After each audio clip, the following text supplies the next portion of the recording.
Feeling like a loser, feeling hopeless is really what that means. Like you're not moving your life forward. I know what this feels like because I'm 29 now, and since pretty much graduating high school, I have felt like and been a loser for the last, I guess, 11 years of my life. And what makes me say that? What defines a loser other than just feeling hopeless? Well, it's not just feeling hopeless, it's being hopeless. It's not giving yourself any hope. And what I mean by that is you're not doing anything to give yourself hope. We all have dreams. We all have ambitions. We all have a calling that's true and authentic to us.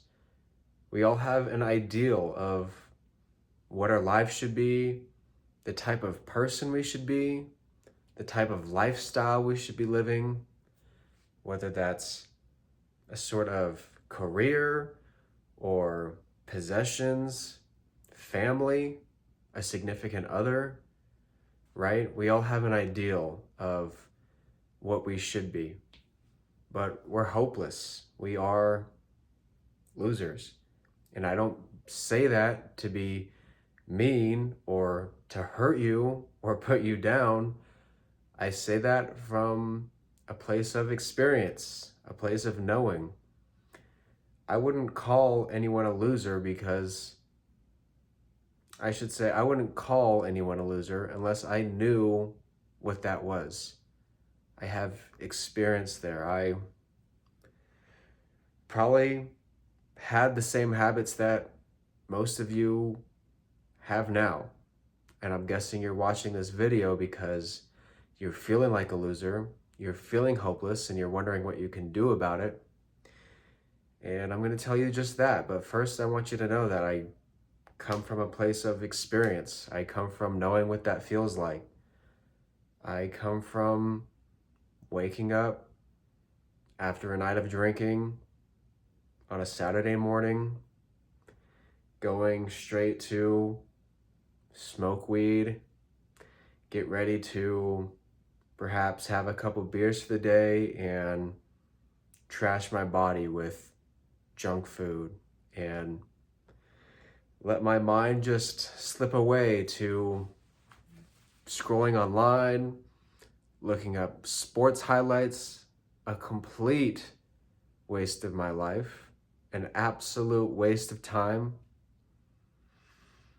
An existence like that, guys, is not existing at all.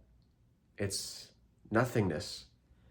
And I know that's what you're feeling because you don't acknowledge it or you're not conscious of it in the moment. You're not aware on Saturday or Sunday or Friday night that you're completely wasting your time. But I know when you are aware, it's when you go back to work and you're just like, what the fuck just happened? How did the last 2.5 days just go by with me not doing anything that I can remember?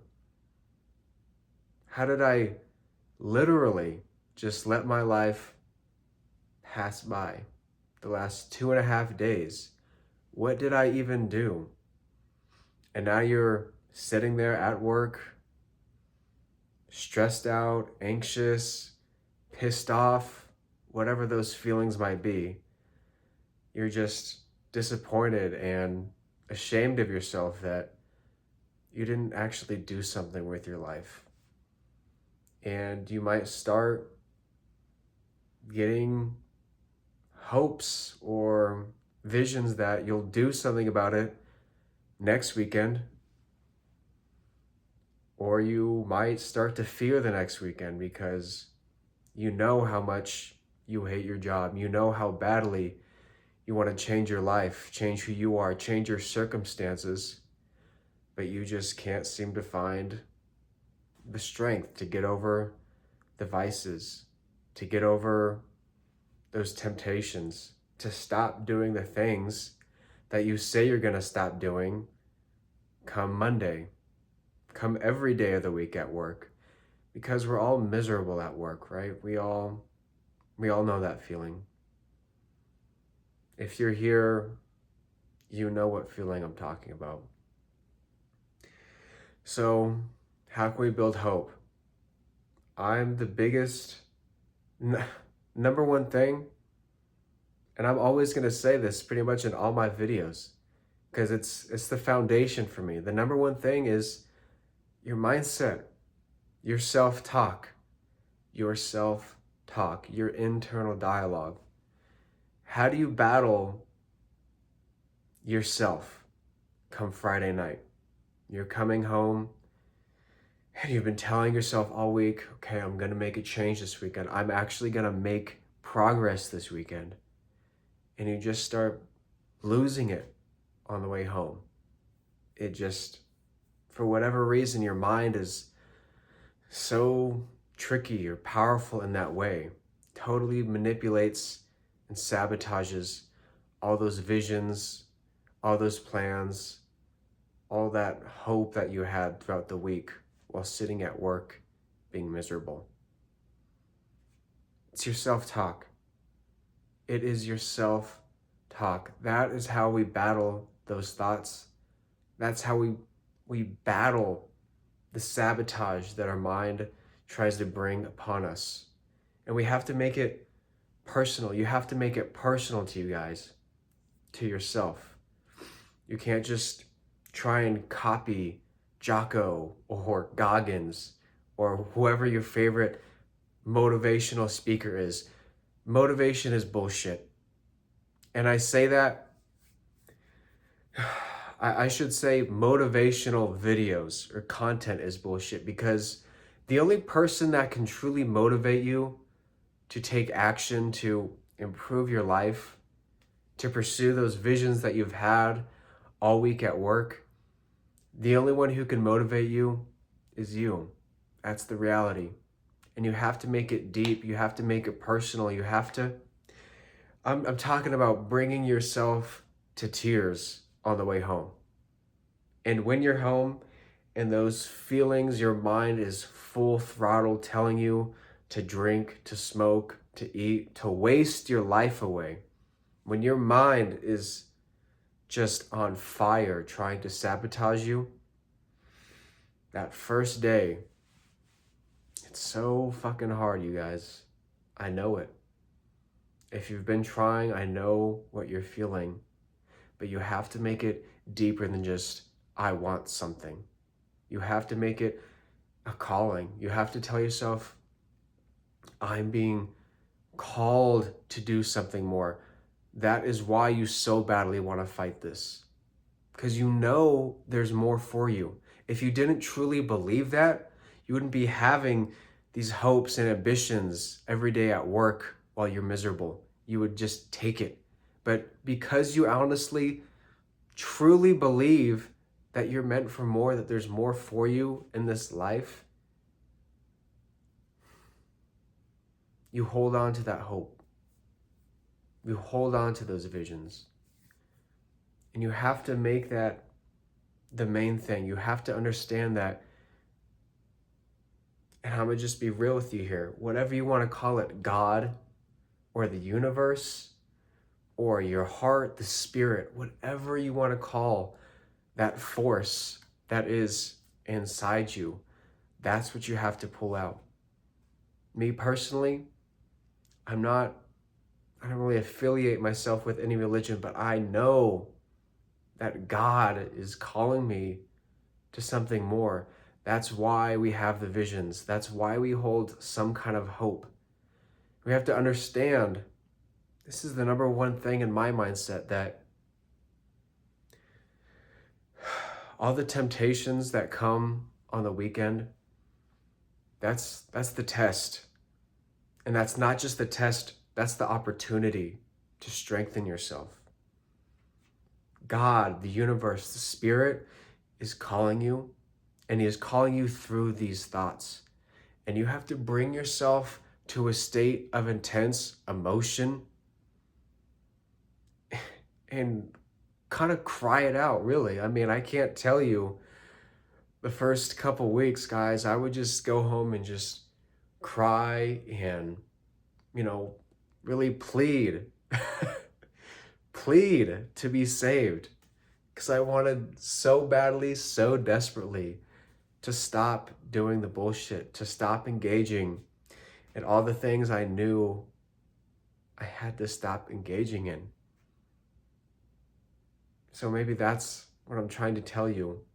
Plead with this force that's inside of you. Whatever you want to call it, whatever you believe in, plead to it. Ask, tell it that you want to be saved, that you want better, that you want to do more, that you want to serve other people in a much greater manner than you have been, because the way you've been living, it's not really living. It's not really existing. It's just nothing. So come this Friday, guys, it's coming, or whenever your Friday is. We all have different work schedules, but whatever your Friday is, you're trying to cut the weed, the beer, okay, the corn.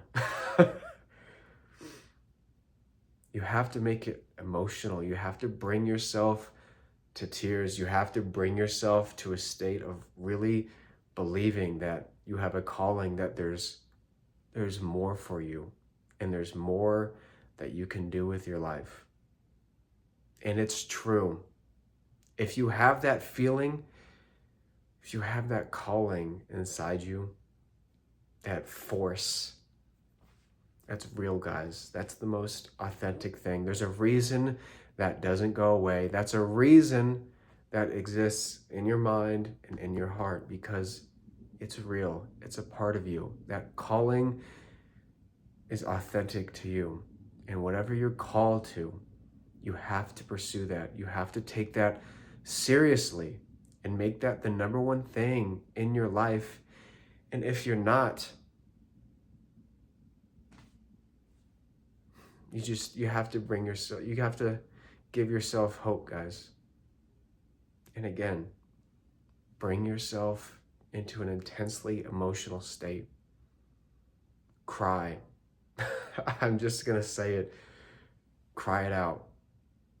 Cry it out, because you know how miserable you are.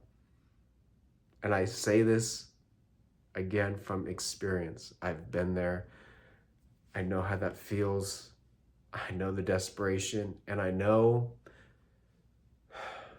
the hopelessness. I don't know if it's hope or lack of hope, but I just know it's that feeling that you so badly want out and you want to free yourself. Self-talk. Bring yourself to tears. Make it mean something. Make quitting these vices mean something more than just stopping a bad habit. You're being called to something. Make it about that calling. Make it about that force inside you that is driving you to want to be better. Love you guys. Let's do this. This week, it's happening. You have to do it yourself. Don't take my words for it. You have to motivate yourself. I'm not here to motivate you. I'm here to give you a path. I'm here to give you a process that I have used myself to get me out of 11 years of, I hate using the word addiction, but damn it, it sure as hell feels like that. Love you guys. This week is your week. Learn to motivate yourself. It's the self-talk. Bring yourself to tears. Bring yourself into an intense state of emotion and passion for the calling, for the force inside your heart, inside your mind. That is real. You got this.